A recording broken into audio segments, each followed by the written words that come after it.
Yes, my name is Sloan. I'm from Open Interactive. We build websites and do online marketing for companies just like yours. And I put together a little presentation last night with the help of one single beer. I didn't want to get too crazy with it. I had initially thought about talking of, kind of like negative examples of things I had run across in encountering other people's websites and the negligence that I found in their past web providers, and I thought better of that. I thought why go the negative route? Let's talk a little bit about the landscape, the ecosystem here in the modern world. So that's what we're going to talk about today. And so there's this idea of constant change that Carla just referred to, and it's true. It's kind of grueling, the pace of change. And there's also the idea of cannibalization, where new technologies aren't necessarily replacing things. Like voice search is not replacing desktop or mobile search. It is cannibalizing a percentage of the searching that's going on. And so each of these venues, voice, mobile, and desktop search, are all unique to themselves and how people use them. And the sophistication of how people are using them is something we'll address a little bit in next slide. There's also the mobile first index, which in which Google favors mobile search results over desktop search results, and Google algorithm updates, they're happening at the pace over 10 times a year, 10, 11, 12, 13 times a year. And there's also changes to the search engine result pages, which is the pages that people see when they search for your company. So I wanted to give a little bit of update on this. Here's a few statistics. People say, why do you focus so much on Google? And the reason is because, as you can see, they've got almost 80% of the search market. And so you kind of got to pay attention to the elephant in the room. Also, this addresses the idea that the majority of search is now taking place on mobile devices. So, having a mobile-friendly website is, of course, a requirement nowadays. And the last point addresses the idea of search becoming almost completely localized. People are really drilling down to the location as an important part of their search and choosing who they're going to do business with. So one way to rise above the crowd is, you've probably seen these in search results before. If you answer searchers' questions in a way that is done properly, and it has the right markup, and it is popular, you can be featured in what's known as a featured snippet, and or also known as position 0, appear at the top of the page. It looks something like this. This is one on how to tie a tie. Now, thankfully, my dad taught me how. It was pre-internet, no pictures. But I don't wear one, so I don't really need to use it too much. But if I needed a refresher and search for Windsor ties, I might see something like this. It appears at the top above all of the other search results. So that's the featured snippet. Do you have to pay for that, Sean? I'm sorry. Do you have to pay for that? You do not, no. Okay. It's a matter of how you set up the information within your website. Okay.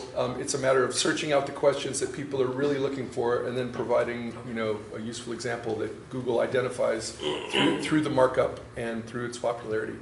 Okay. Perfect. Right. Another thing, I've brought this to your guys' attention before, but Google My Business, your Google My Business listing now allows posting. So this is what I would describe as, Google's further attempt to control the user's experience by dominating what appears in the page of search results. And so where this appears is, here's an example, it's down and to the right of your business listing as it appears in the right-hand sidebar of Google search results when a person searches for your business. And also if your business comes up for a certain set of keywords. So those things in the colored boxes down to the right are posts that the actual business owners did about their business to, extol their virtues and hopefully get people to click on them and go be delivered to their site to a specific page that gives a specific author. I think there's one of them is a chiropractor, Jeff. So I thought, what a perfect example. Could use me there. Could use my business. Looks like you can do this. You can do this, and you should. We should all be doing this. Interesting. And so content marketing, is kind of the cornerstone of online marketing because both, organic searches and AdWords ads need to be directed towards content that appears on your site, and it has to be, thematically consistent and relevant to the search terms that people are using. And so, while it's gotten tougher, and Google is ever encroaching on search results, it is still very valuable. And you can see how much tougher it's gotten just in the last 3 years by a factor of almost 2. It has gotten more difficult to rank and to get traffic to your site for organic search results. Okay, and so here's some more statistics, about what it takes to rank pages, and it mostly has to do with quality. And the number one measure of quality is apparently length. And in that length, I'm sure that it has to be, it can't be just gibberish like word salad, spun out by artificial intelligence. Although people try those things, Google has, as I've said before, room after room filled with Stanford PhDs figuring out how to defeat your pathetic attempts at manipulating their algorithm. So, That's so encouraging. So if you're an expert on something, creating blog posts and pages of this length is something that's probably pretty easy to do. It's important that it be marked up in the right way with the right page titles, meta descriptions, headings, and that you do the appropriate internal linking, cross-linking, outside linking to have the highest ranking page possible. And then if there's a way to cultivate links to it, then you should do that as well. And so that kind of brings us to the elephant in the room that powers all of these PhDs, and that is pay-per-click advertising, which is how Google pays the bills. And to be honest, Google used to have the tagline of "Don't be evil," and they surprisingly they stopped publicizing that phrase. And some things I've seen and experienced recently kind of lends me to think that they have gone over to the dark side, which is disconcerting. But again, being the 800-pound gorilla in the room, there's not a lot we can do when they've got 80% of the search volume, and so it behooves us to use these tools to our advantage the best we can, and we can help you with that. So another thing that is coming to the marketplace is that traditional email marketing is kind of going by the wayside and being replaced by marketing automation, which is essentially using robots to do a drip campaign, and slowly over time and in response to specific behaviors by by searchers and people that reach your site and sign up for things to drip out information to them. So, this kind of comes to the summing point, and that is, who does all of these things? And the answer is, of course, that we do. We learn your business and create compelling websites, content, and marketing campaigns to bring you new business. And that's the essence of it. So, my name is Sean Sloan. My company is Open Interactive. This is my contact information, and I would be honored to have a chance to help your business. Thank you very much, and I open up the floor to questions. Yes, Mark? Can you explain that pay-per-click, people coming to you? Sure. How does that work? Right. So when a person searches for something online, if they're looking for, a TMJ dentist, they go to the Google search engine, they type it in, and the results page comes up. And on the result page, around the organic results, are ads at the top and on the right. And then there's also Google Maps, where hopefully your business is listed, and then generally under that there are the large collators of information like Yelp. Yelp understands the Google algorithm to the point where their site can rank very high for a given keyword term. And that is, the cornerstone of their success is their ability to work within Google's rules to rank high in the organic search results. The thing is, though, is that Google has essentially declared war on Yelp.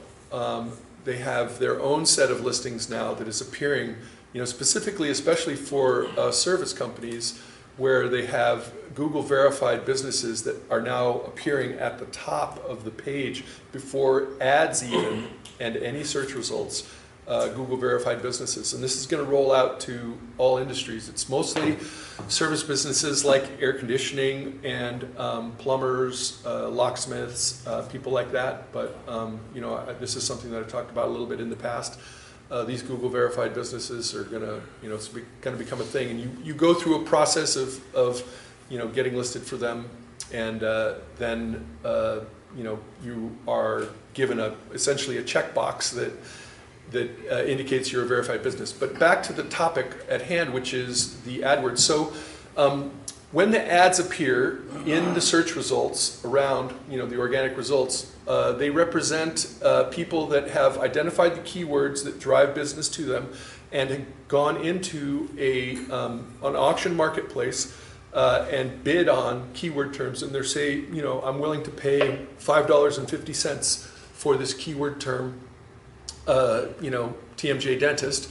And when a person clicks on their ad because they find the ad compelling, it's like, yes, I'm a TMJ dentist with 40 plus years of experience, or 50 years of experience in dealing with TMJ problems, and they are delivered to your site. It will be a TMJ focused page that will then hopefully lead them to call you or submit a form. And so the idea is that when you pay for the ad, they click on the ad, they're delivered to your site, and they become a contact in potential new customer. And you pay them for the ad that appears around the search results. So that's the theoretical framework of the ads. And of course, the devil's always in the details, because there's other people out there bidding for the keyword terms too. The prices go up and down. It depends on the time of day, the time of year. You have to determine what your budget is. You have to work on the site itself, but it's a doable thing. Again, it's the business that drives Google's being one of the largest and most successful companies in the world. So you have to pay them like you pay Yelp. Yeah. Like Yelp wants you to We pay. pay like $6,000 a year. Right, that's right. So it's a That's monthly fee. Yes, but you can control the budget using a daily budget number so that it's something that's digestible to you. And, you know, when you work with someone, you should figure out the target so that you're determining your return on investment. So that, you know, you make sure that your advertising is paying off, essentially. Yeah. So does anyone else have any questions? No, we use that too. Every time somebody clicks, why you have to pay. We average about $6 grand a month. $6 grand, wow, that's expensive. Yes? So, do we just trust Google that they're telling us, yeah, you got 1,000 hits today or what have you? Yes, it is a trust relationship because it's essentially a closed system, a walled garden. You know, there are external metrics that can be followed, but the most important one is, instead of trusting them, it's in setting up the conversion tracking so you can actually tell that the people have been delivered to your site and completed the form or made the call. And you know, the tools to do that have improved over time. There are tracking phone numbers, and there are you know, tracking technologies that work outside of Google that can, you know, help you determine your return on investment and determine that you are in fact you know, getting business from the clicks on your ads. I personally don't trust Google. Right. And so that's a further reason why I need someone like you then. True. I mean, because you can be my policeman. Yes. Yep. Okay. Yeah. And you know, like policemen and criminals, there's a bit of, you know, second guessing, you know, chasing around, and you know, it's not a perfect one-to-one relationship. They are a multi-billion-dollar behemoth, and I'm a guy. A nice guy. His name's David. I'm Not an evil guy. Yes, it is a David and Goliath sort of thing. So if that's all for your questions, you know, what I'd really like for everyone to do is to feel free to call me for any little thing. You know, I like to be generous with my time. The group has been great for me over the years. And, you know, this is really about lifting each other up. I don't always need to make money. Sometimes, you know, the referrals are, you know, external, and they come, you know, later down in time. I'm into paying it forward, and, you know, I believe in this group and everyone in it. So feel free to call me. We can have lunch. We can, you know, look at your problem, and I would love to try to puzzle it out with you and get you some good results. Thank you very much. I'm Sean Sloan. Yay. All right.